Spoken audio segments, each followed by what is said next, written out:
Yes, les amis, il est 10h24.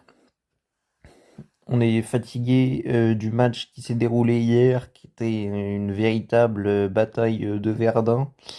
Non, on va pas parler de ce match. On va revenir sur France-Suède. Ouais, j'ai du retard.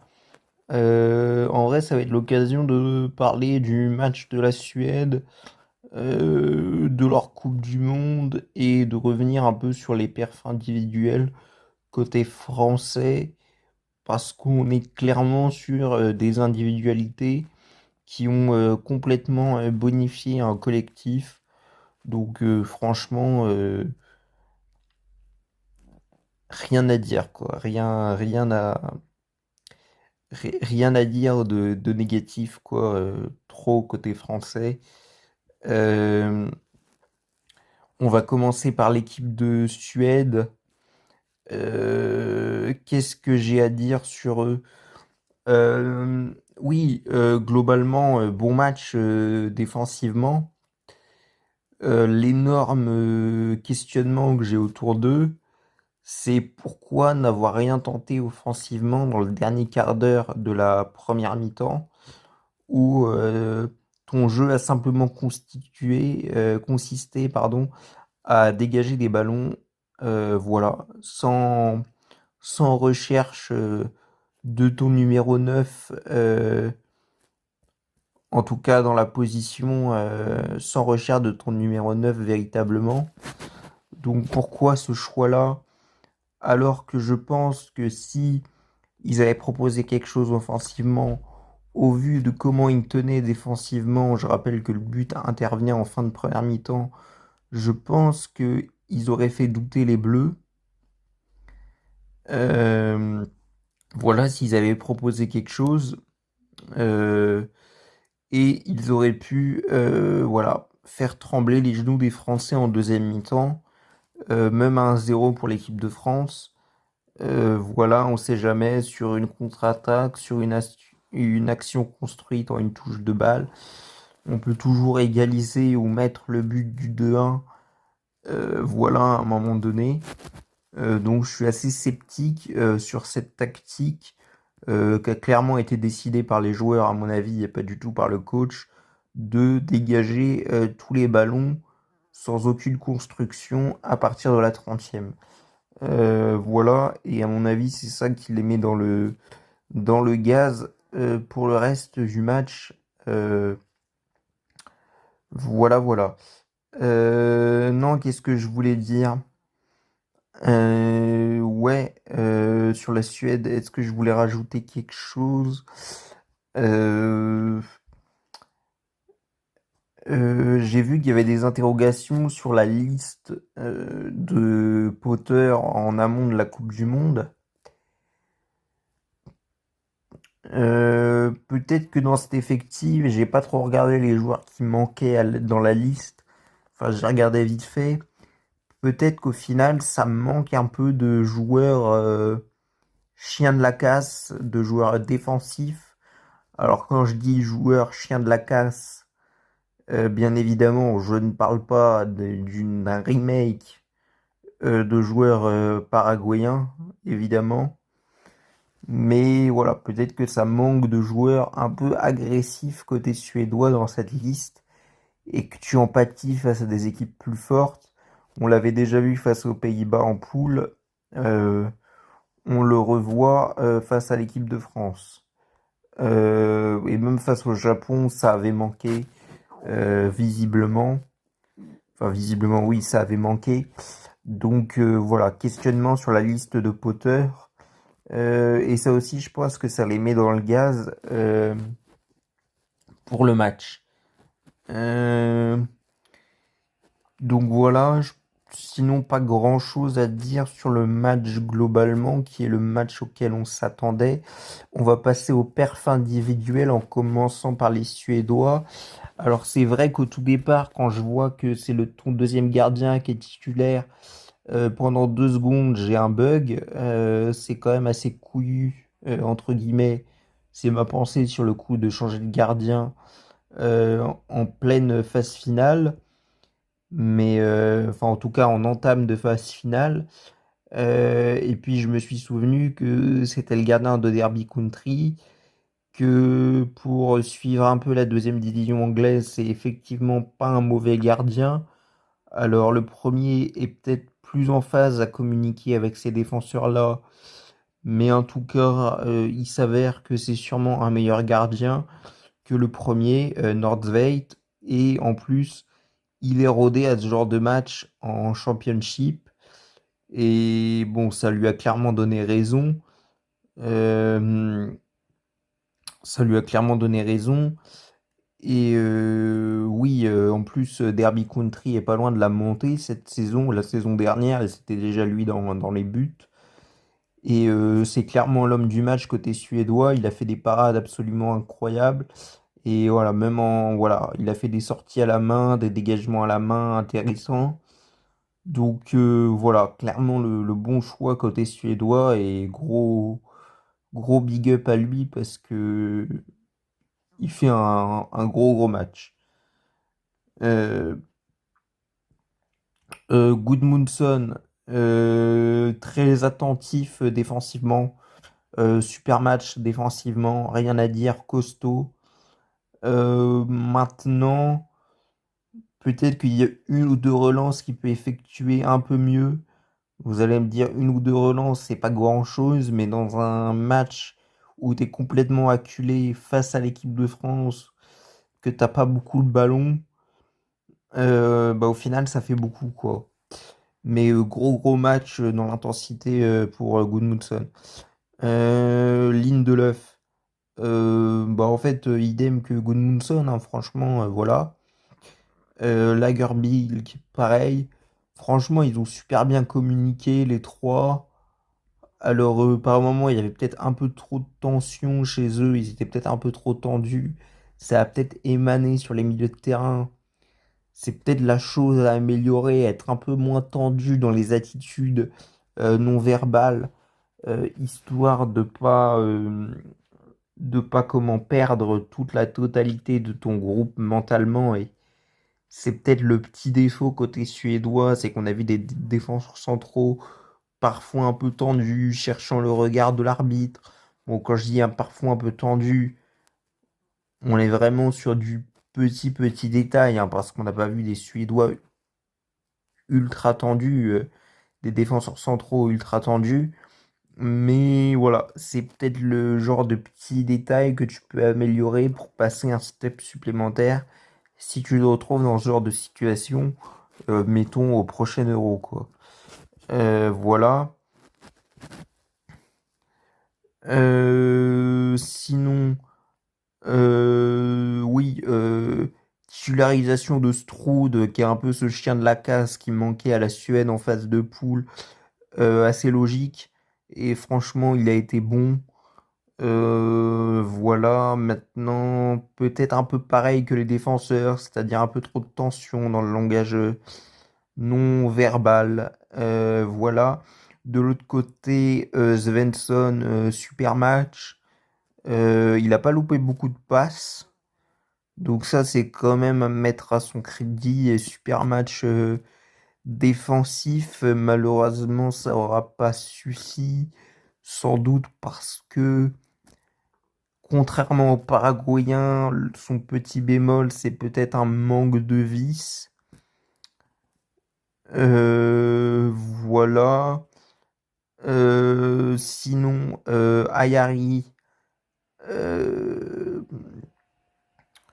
bon match défensif, même si je trouve un peu de mal à communiquer avec Lindelöf. C'est peut-être le Suédois qui fait le moins bon match défensivement, mine de rien. Et c'est peut-être ce qui a coûté, je sais pas, une éventuelle prolongation dans un match un peu hold-up à la Suède. Écoutez, voilà. Bah, peut-être le meilleur match de Bergvall cette saison. Voilà, lui qui n'a pas toujours été au fait avec Tottenham. Vous allez dire que je suis un peu dur, mais en tout cas, non. J'ai trouvé intéressant dans l'intensité. Il a cherché certaines sorties de balles. Ouais, non, défensivement, il a fait complètement le taf. Voilà, après, clairement un manque de rythme au vu de ce qu'a proposé Tottenham cette saison et en vrai, choix logique de le titulariser de la part de Potter, même si j'ai vu que certains n'avaient pas compris ce choix-là, dans le sens où bah, tu avais besoin d'une touche technique au milieu de terrain, histoire comment dire, de pouvoir ressortir les ballons sur certaines phases. Et ça les a aidés quand même sur certaines phases, même si on aurait aimé en voir plus, comme je l'ai dit. Euh, et en vrai, Ayari, c'est plus un profil défensif, malgré sa petite touche technique, contrairement à ce qu'on a pu raconter dans nos médias. Donc oui, c'est assez logique qu'ils mettent un joueur technique au milieu de terrain, sachant que Svensson, dans ce genre de match, est plus un profil défensif, et Stroud est un profil ultra défensif. Donc voilà, les trois défenseurs centraux sont ultra défensifs. Donc à un moment donné, il faut bien mettre un joueur offensif quelque part. Euh, voilà. Surtout que t'as pas des joueurs très techniques, enfin en tout cas dans ce type de match. Côté suédois, on peut pas dire que ce soit ce qui caractérise l'évolution d'Alexander Isak depuis qu'il est à Liverpool. Et Elanga est plus un energizer, un, voilà, un provocateur qu'un technicien.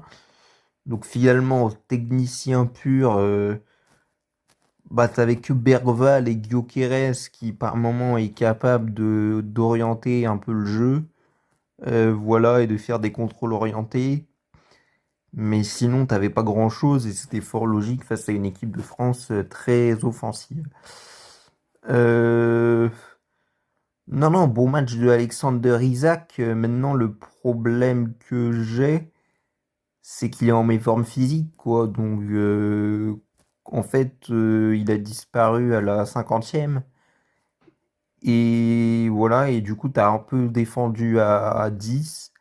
Ça a été le problème. Et t'as surtout attaqué à 10, quoi. Et dans un match où t'as pas beaucoup d'opportunités pour attaquer, euh, où t'as besoin généralement d'un deuxième attaquant dans la surface, bah Isaac, les efforts ont été de plus en plus compliqués à faire. Il a eu du mal à faire les courses dans l'axe. Et, et voilà, les Suédois se sont retrouvés un peu démunis. Et donc après, voilà, est-ce que quelqu'un d'autre aurait été titulaire? C'est un peu compliqué à dire. Je pense pas que Ayari, non, je dis une connerie, pas Ayari, Tahali, le joueur d'origine saoudienne, aurait pu faire le travail défensif de Isaac. Donc c'est assez logique que Isaac soit titulaire. Même si Tahali fait une bonne entrée, bon malheureusement il est un peu tout seul offensivement parce que les attaquants qui l'accompagnent sont cramés.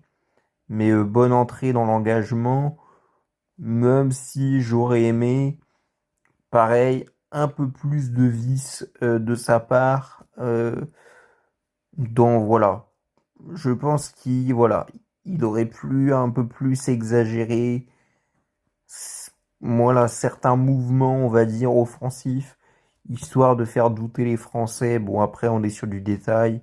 C'est un joueur qui est assez novice au niveau international, donc compliqué de lui reprocher des choses.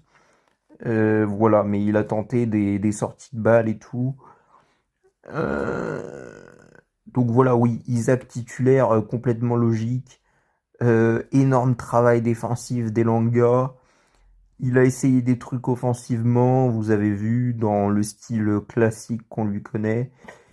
Et voilà, Gyökeres, pareil, grosse débauche d'énergie sur le plan défensif. Voilà, non, rien à dire. Gros match, et pareil, offensivement, il a tenté des trucs. Voilà, malheureusement, les défenseurs ont décidé de pas lui donner le ballon à partir de la 30e. Donc là-dessus, Gyökeres et Langa ont été, mais même Isaac ont été un peu isolés et on peut pas leur reprocher dans ces cas-là de pas avoir touché le ballon quand ils n'ont pas été servis. Mais voilà, même offensivement, il a tenté des trucs. Lui a eu le vice dont la Suède avait besoin, par contre, en essayant d'influencer l'arbitre en première mi-temps. Bien joué de sa part.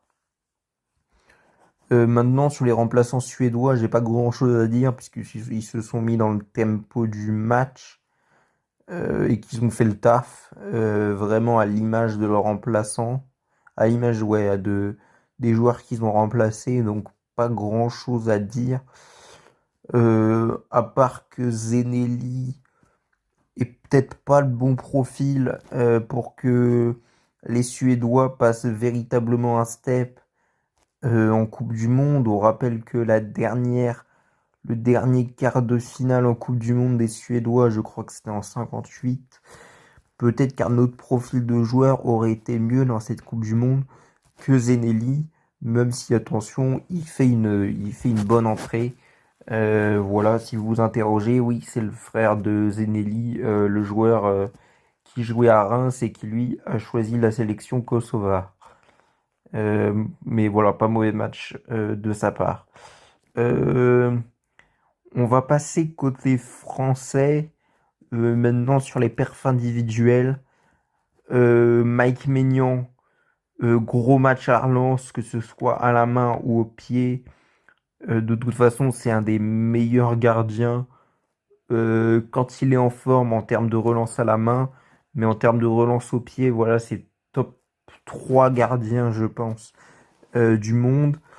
Voilà, il a dû louper une relance qui aurait pu permettre aux Suédois d'inverser le match, mais malheureusement pour eux, ça ne l'a pas fait.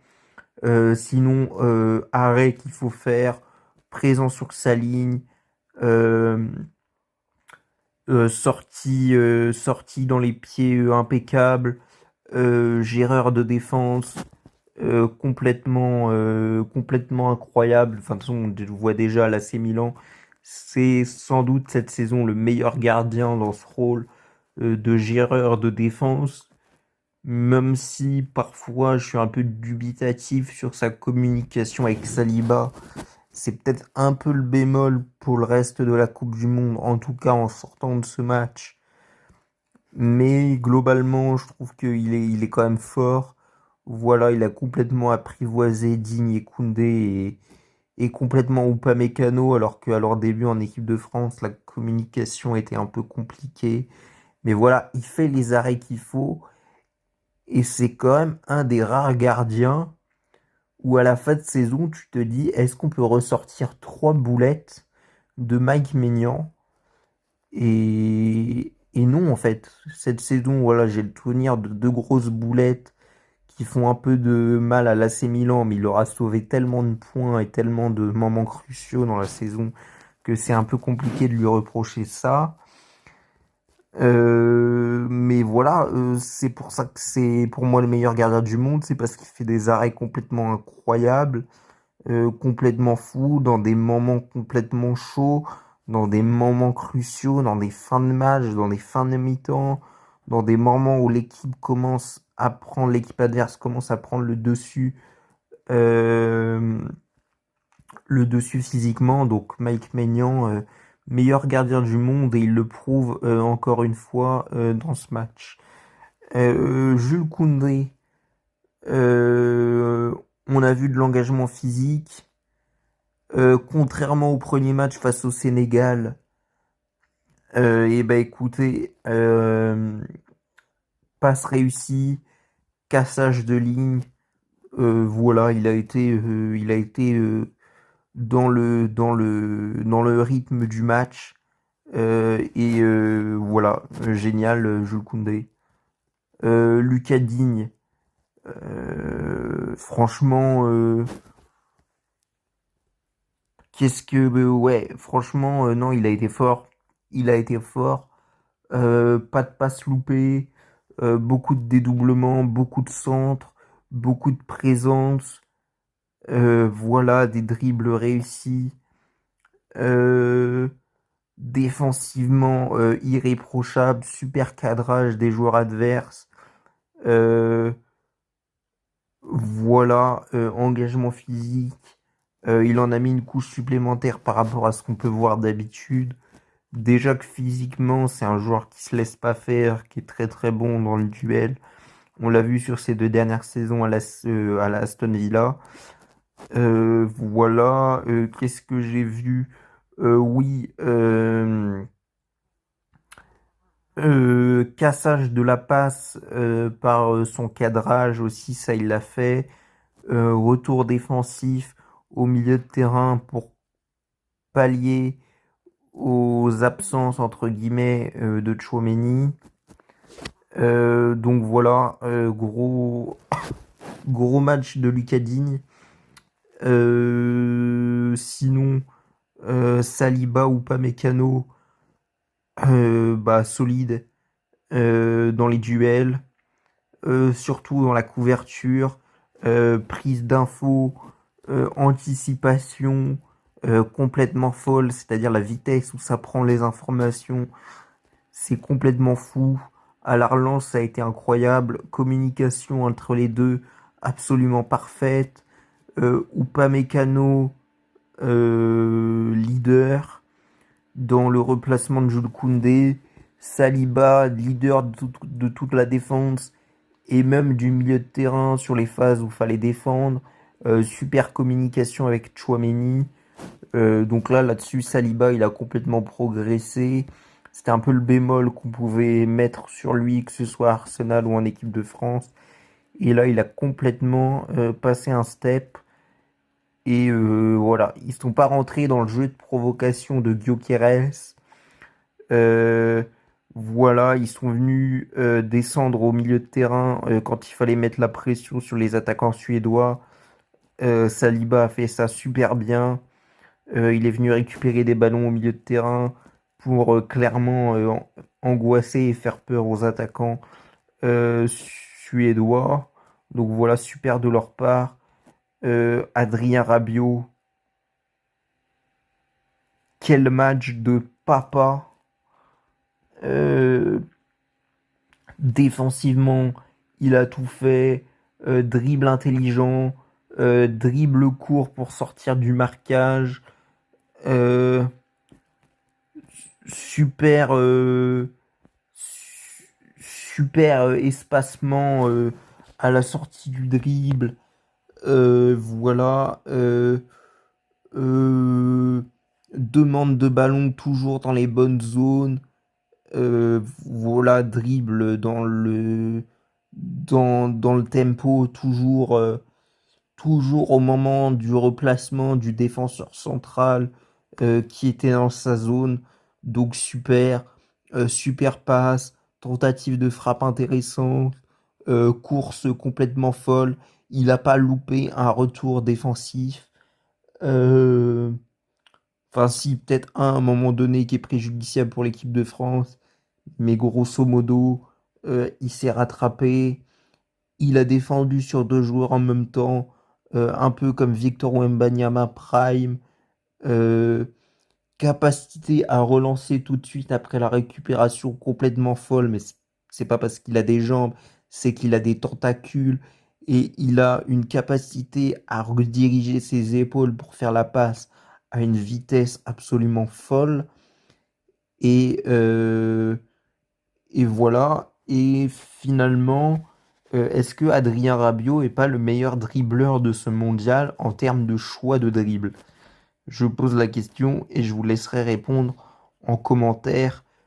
Toujours la tête levée dans ses actions, leader, projection balle au pied.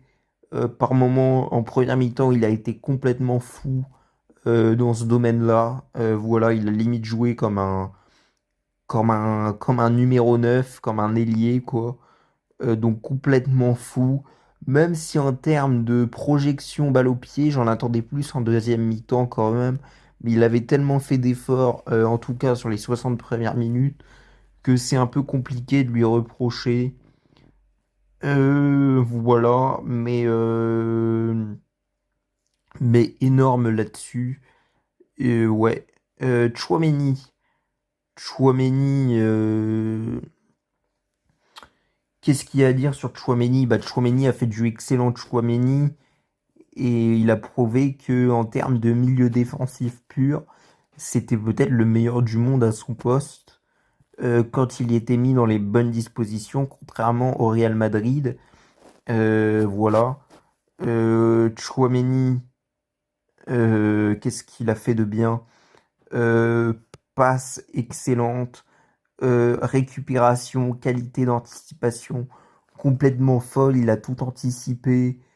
Voilà, contrôle de balle d'une fluidité complètement exceptionnelle. Il a réussi à enchaîner les passes direct après, ça va trop vite dans son cerveau. Pareil dans le replacement, toujours la passe enchaînée dans le replacement des milieux de terrain suédois, ça il l'a super bien fait.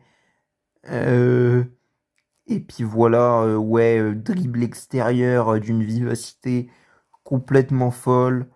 Lecture de la profondeur pour chercher la profondeur avec Barcola et avec Mbappé et avec Olysée. Voilà, lecture du jeu complètement folle. Voilà, pareil, dans le replacement, toujours euh, des latéraux suédois pour qu'ils soient en retard dans le placement et à la course. Donc Aurélien Tchouaméni, match complètement incroyable. Euh, Ousmane Dembélé, des dribbles un peu précipités en première mi-temps. Donc voilà, un peu mitigé. Mais voilà, on a trouvé ce qui manque parfois un peu au Paris Saint-Germain, mais qui commence à faire ultra bien. C'est-à-dire, voilà, super gestionnaire de ballon, c'est-à-dire gestionnaire de possession, euh, super jeu dos au but. Voilà, quand il s'agit de gérer la possession dans le coin, au niveau du coin de la surface de réparation, c'est un truc qui fait super bien. Une deux intéressant par moment. Communication avec ses latéraux, super. Voilà, il a passé des dribbles qui ont complètement atomisé la défense suédoise parce qu'il a placé des accélérations complètement foudroyantes. Euh, Petite passe, voilà, dans le dos aussi qu'il a réussi à trouver par moment. Euh, donc voilà. Bon match, même si voilà, par moment, petite précipitation dans des conduites de balles et dans des dribbles, mais sinon pas grand-chose à dire. Euh, Barcola, incroyable défensivement dans ses projections. Euh, Est-ce que Bradley Barcola n'est pas actuellement le meilleur joueur qui allie appel dans la profondeur et appel dans les pieds? Il a été complètement injouable à ce niveau-là. Dribble réussi, il n'en a pas loupé des si importants que ça à chaque fois que c'était pour complètement passer le défenseur adverse. Il les a réussi. Euh, et donc voilà. Ouais, contrôle de balle, franchement, c'est voilà, sur les 4 derniers mois, je pense, top 5 6 des meilleurs contrôleurs de ballon au monde. Il anesthésie complètement les ballons, surtout en pleine course. Ça, c'est un truc qu'il arrive à faire, c'est complètement impressionnant. Pas forcément en pleine course, mais au moment où il va placer son accélération, voilà, il a un contrôle de balle complètement fou. Voilà, il a tout le temps été dans le tempo du match, voilà, course dans le dos, complètement dans le tempo, toujours. Euh, But, blocage de cheville à la Dembélé ou à la Kylian Mbappé, complètement incroyable. Super lecture du mouvement d'Aurélien Tchouaméni. Je crois que c'est lui qui a la passe à un moment donné sur l'action. Et il a compris qu'il fallait se placer dans le demi-espace et ensuite faire l'appel un peu de manière circulaire, histoire de créer, de distendre les deux défenseurs centraux suédois. Donc ça s'est vu sur le but et super finition du coup. Euh, Il n'y a pas grand-chose à faire sur les 3 buts pour les Suédois. Il n'y a rien à faire sur les 2 premiers buts, sur les 2 buts d'Mbappé, disons-le, plutôt.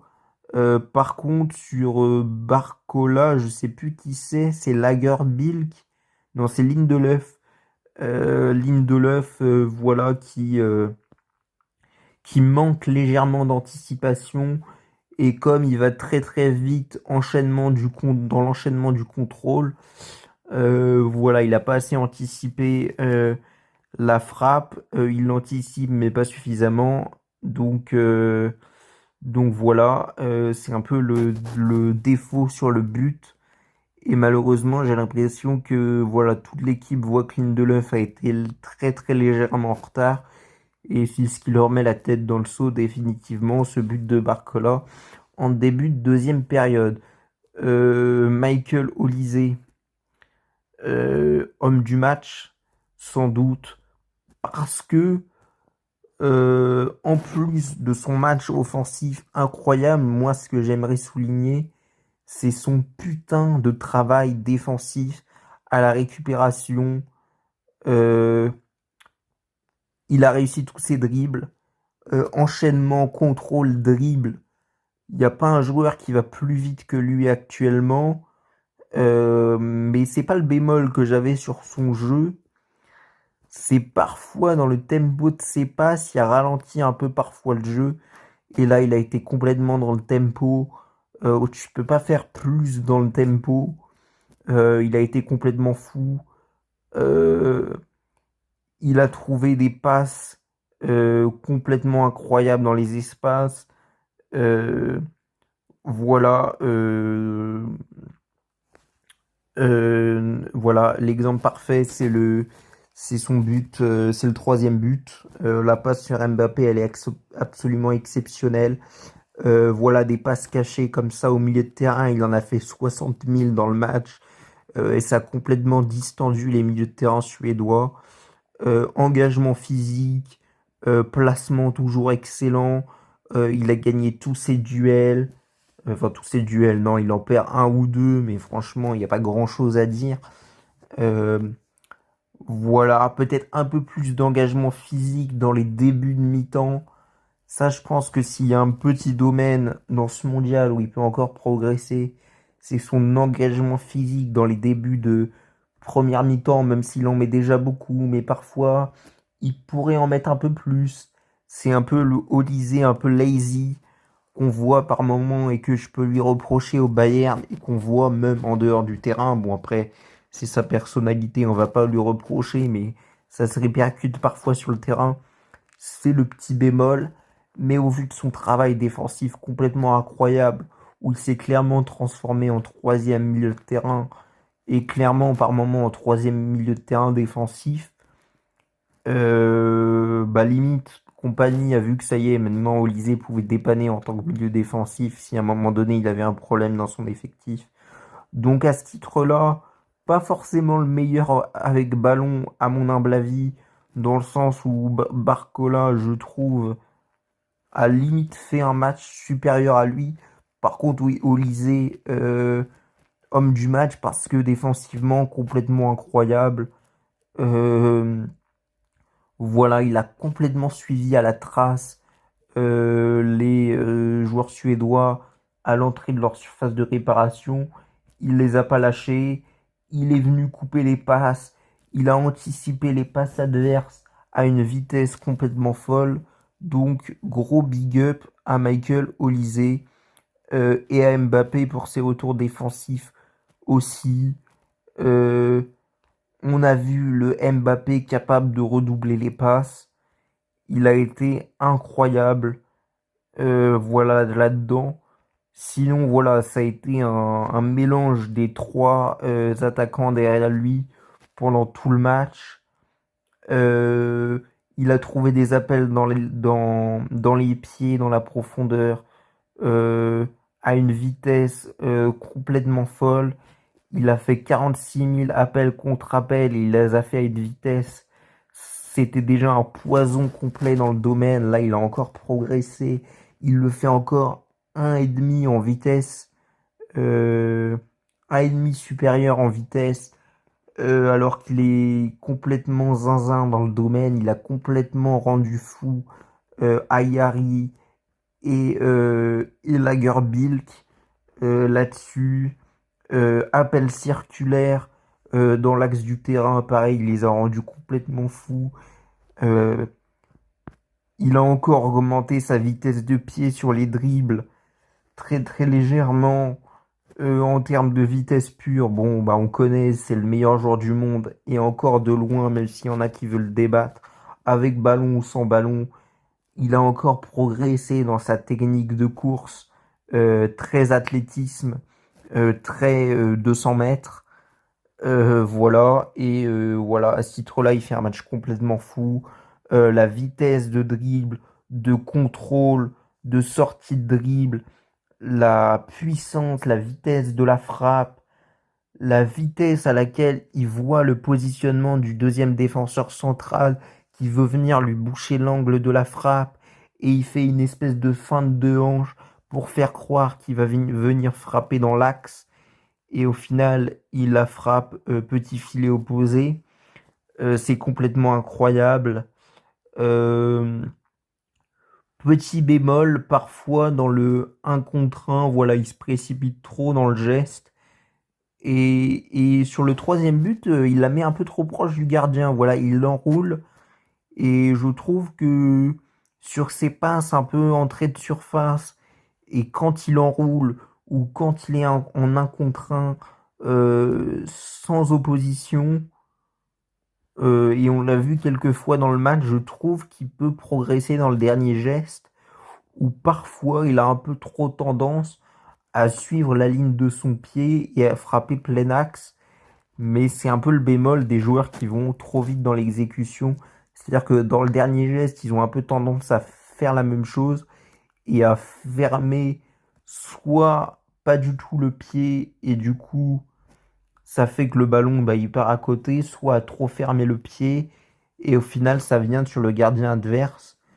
Et voilà, je pense que s'il exécute mieux ses gestes, il peut marquer 3 4 buts dans le match et commencer à faire trembler les genoux de, euh, de Lionel Messi pour le record du nombre de buts dans l'histoire de la Coupe du Monde.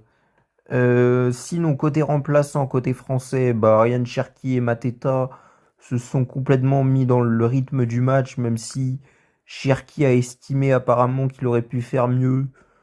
Bon, ça c'est un regard personnel sur son match et on peut le comprendre qu'il soit déçu, mais c'était ça son objet de la discussion avec Didier Deschamps.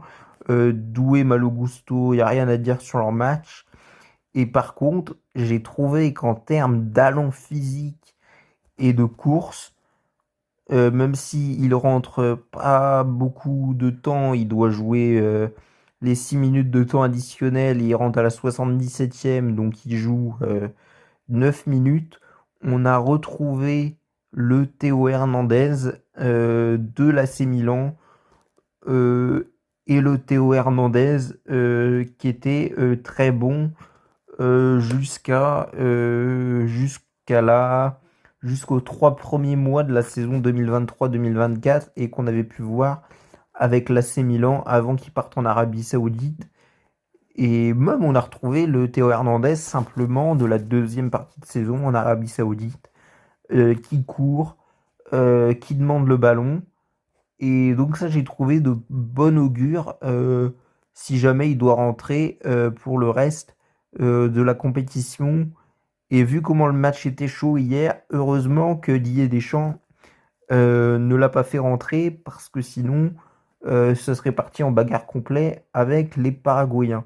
Non, sinon j'ai pas autre chose à dire. Voilà, c'était tout pour la vidéo.